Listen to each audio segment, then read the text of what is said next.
Manny, are you okay? Manny, are you okay? That's all. Well, you're going to get paid. They're going to get paid, though. They're going to get paid. Absolutely. They're going to make some money now.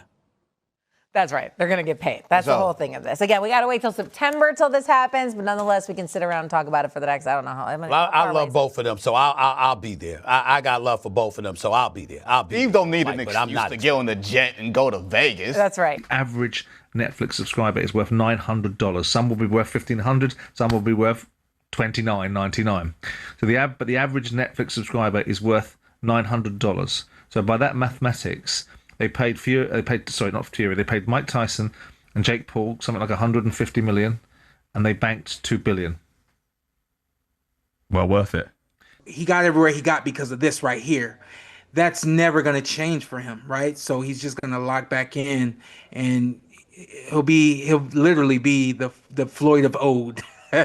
I'm willing to bet that this sanctioned fight is Manny's team pushing against this and saying we need an actual fight against Floyd. If it's not an actual fight, it's nothing.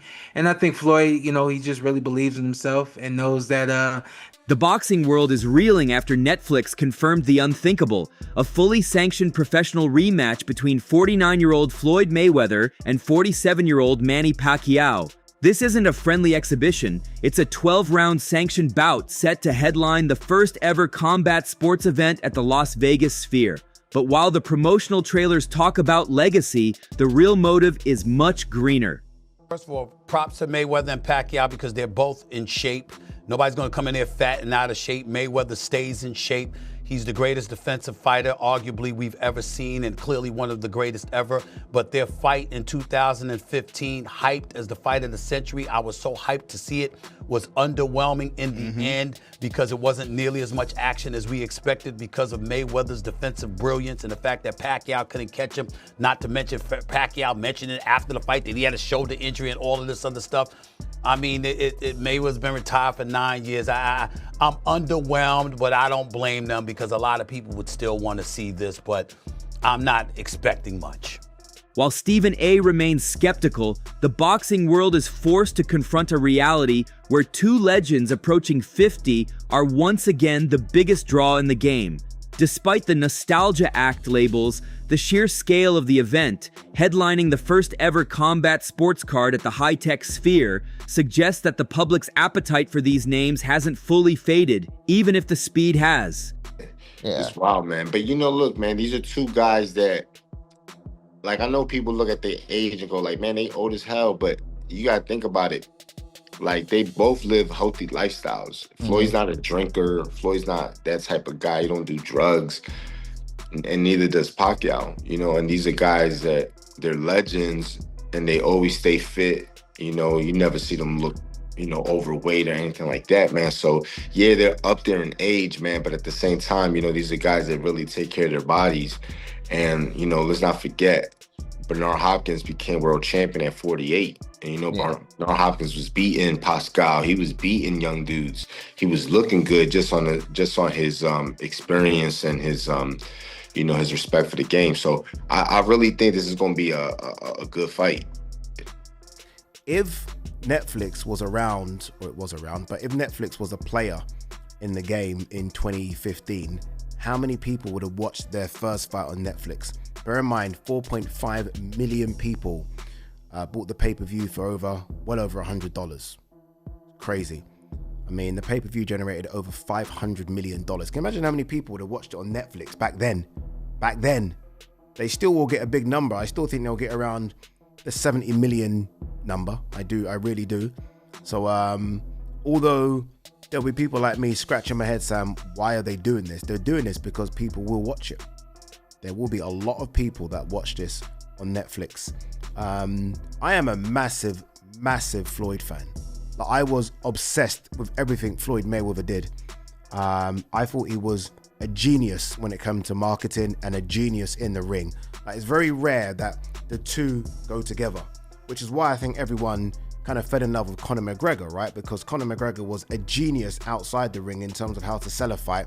And in the octagon, he actually proved that he can fight as well. Floyd, obviously on a completely different level, but you know what I mean? Very similar. Someone that talks the talk and walks the walk.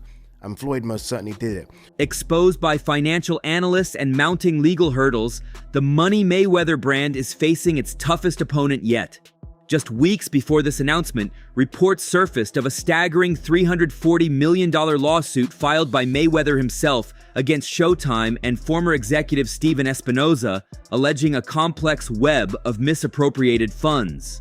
Critics, however, are pointing to a different narrative, that the undefeated legend is fighting again because the money might be running low on the property. Yeah, and I always thought that Floyd was a brilliant businessman, but you start to read articles of, he's got things in foreclosure, and I can't imagine that you would lose Mike Tyson did. But then, we had people stealing right in front of him. That was the difference here. But with Floyd, I thought Floyd was like a Darrell Rebus kind of businessman. So that's, if he's coming back because he needs money, that is sad. I want my Hagler Hearns. I want my Hagler Leonard. But that's not this. And it wasn't that in 2015. So the question I ask is, Manny, are you okay? Manny, are you okay? That's all. Well, you're going to get paid. They're going to get paid, though. They're going to get paid. Absolutely. They're going to make some money now. That's right. They're going to get paid. That's the whole thing of this. Again, we got to wait till September till this happens, but nonetheless, we can sit around and talk about it for the next, I don't know how. I love both of them, so I'll be there. I got love for both of them, so I'll be there. Steve don't need an excuse to get on the jet and go to Vegas. That's right. He do that on a weekend. That's right, for a fight. A weekend, one a night. Weekend. And hop on over for one Delta. night. I'm going to get on Delta.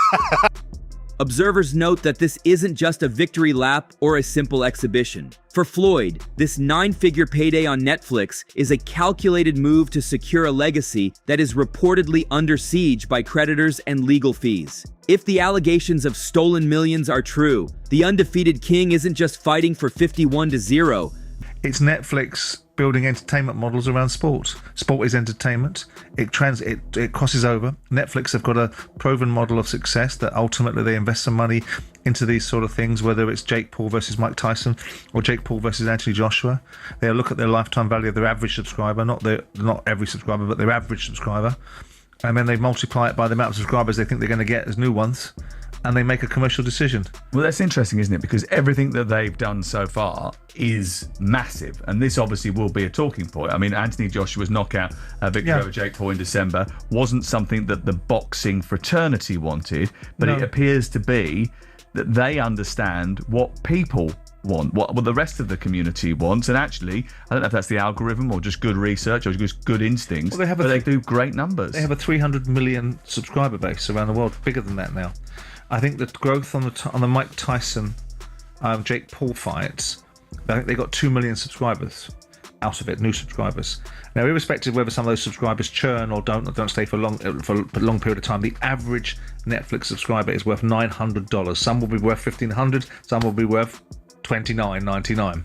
So the average Netflix subscriber is worth $900. So by that mathematics, they paid Mike Tyson and Jake Paul something like 150 million, and they banked $2 billion. Well worth it.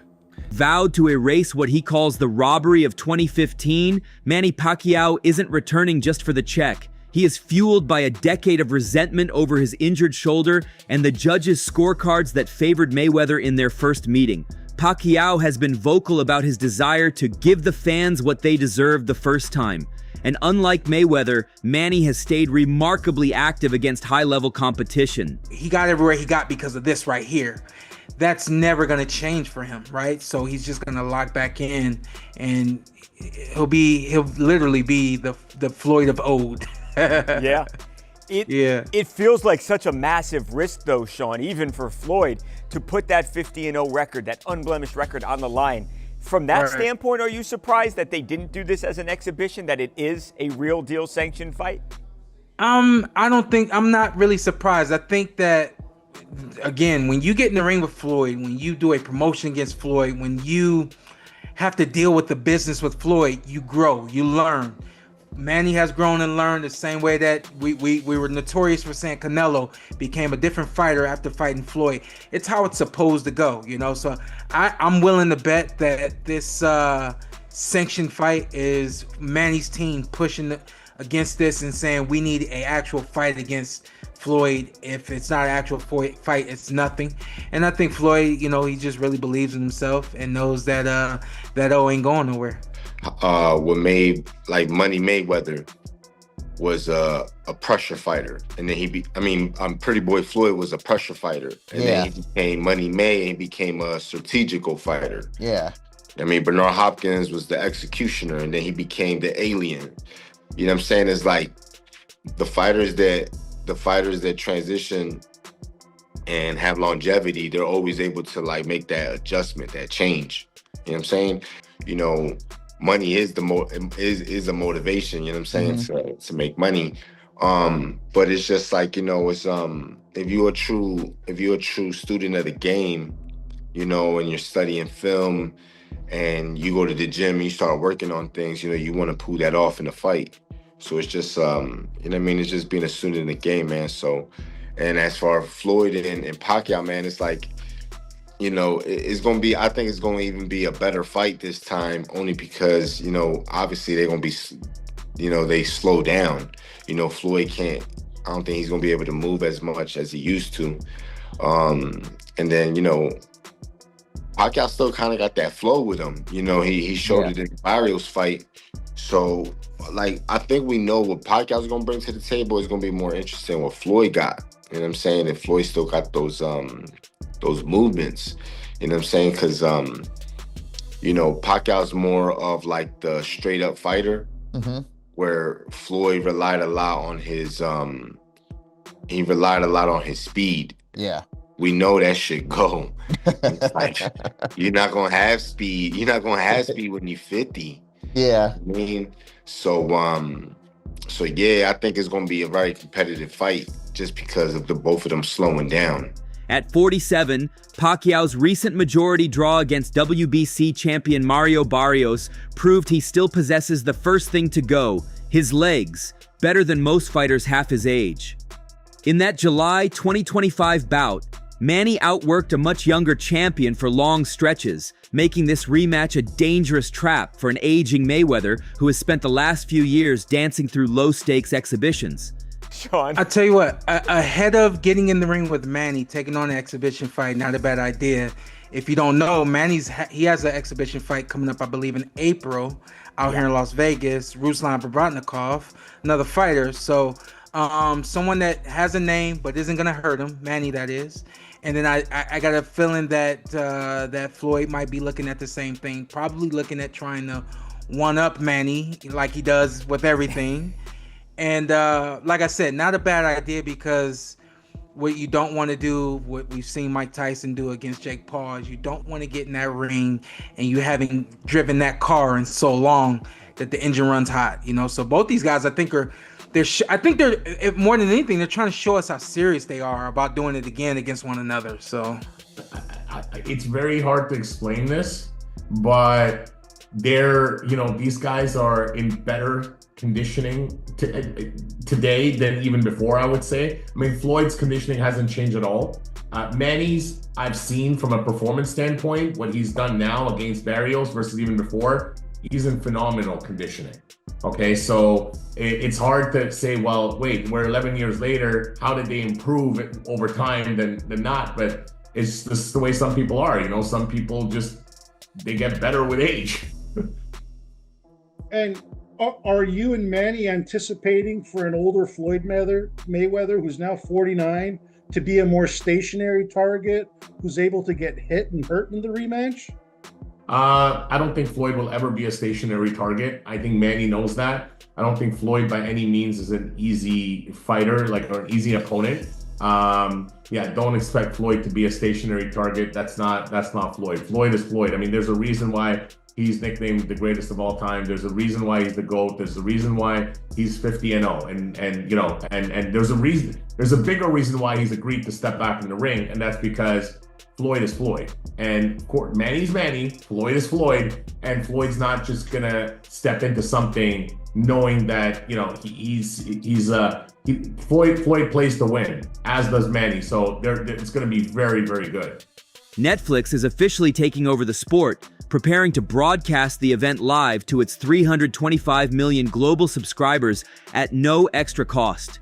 This shift represents a massive gamble for the platform, which is moving away from YouTubers like Jake Paul and toward the most established brands in boxing history. I think that demand-wise, look, people are always going to have comments. They're always going to have something to say. A lot of people are excited. A lot of people are saying, oh, this fight's not going to do that great. Or why are they doing this? They're so old. They're this, that. Those are going to be the first people that are going to want to watch it. I think leading up closer to the fight, when people start seeing their training camp videos, then they're going to be like, wow, like this is not a joke. These guys are in serious conditioning, right? Because a lot of time you see boxers, they're in their early 20s, they're great. And when they hit their mid 30s, they're completely out and they just can't continue anymore. These guys are different. They're built different. They are different. There's a reason why they're global icons, not just boxers.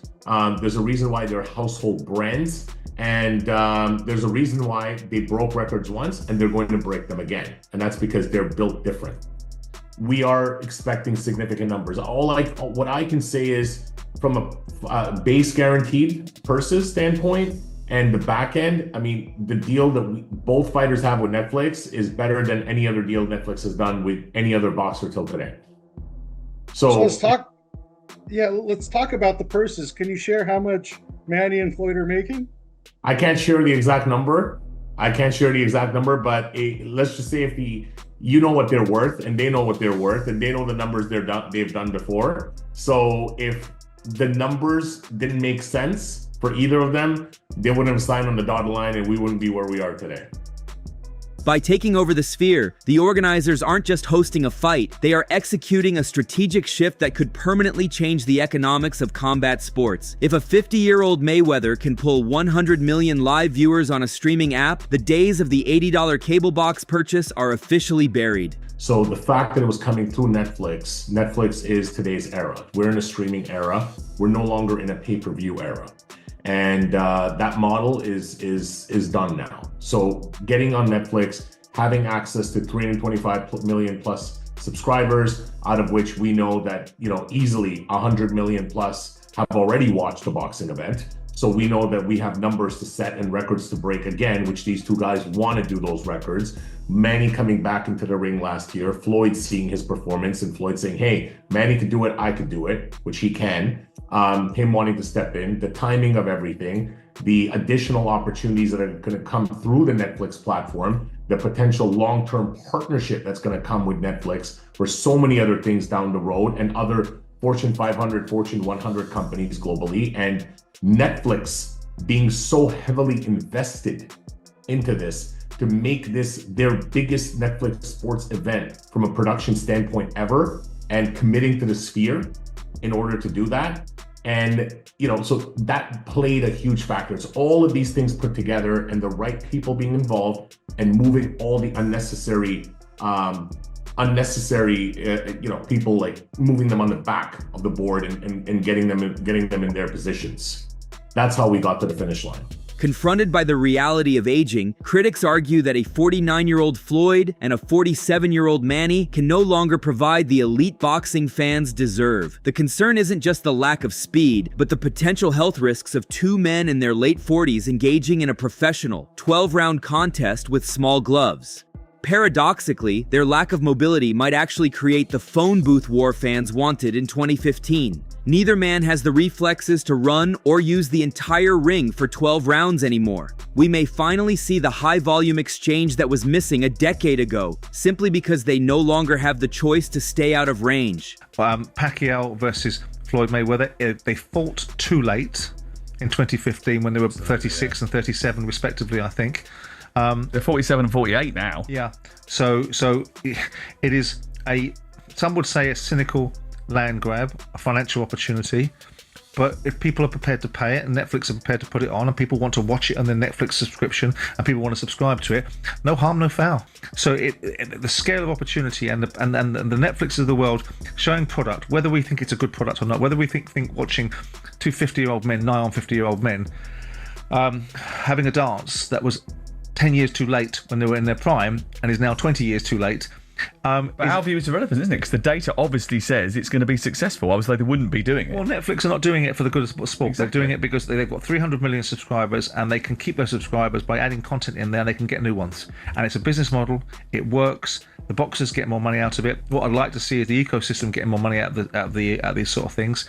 But I'm not offended by it. I see it what it is. In the same way, despite the protestations about Conor Benn and Chris Eubank, and I was called a curmudgeon, I saw that for what it was. It isn't, to me, the elite end of boxing. Current champions and legends are split on whether Floyd's defensive IQ can still neutralize Pacquiao's relentless motor. While Mayweather has relied on his pretty boy defense to stay fresh, Pacquiao's volume and southpaw angles have historically been the only puzzle Floyd struggled to solve completely. Despite the cynicism from experts like Bradley, the consensus in the sport remains. Power is the last thing to go. In the 8-ounce gloves being discussed for this rematch, one mistake could end the 50-0 myth forever. Floyd is betting his perfect record on the belief that his mind is still faster than Manny's hands.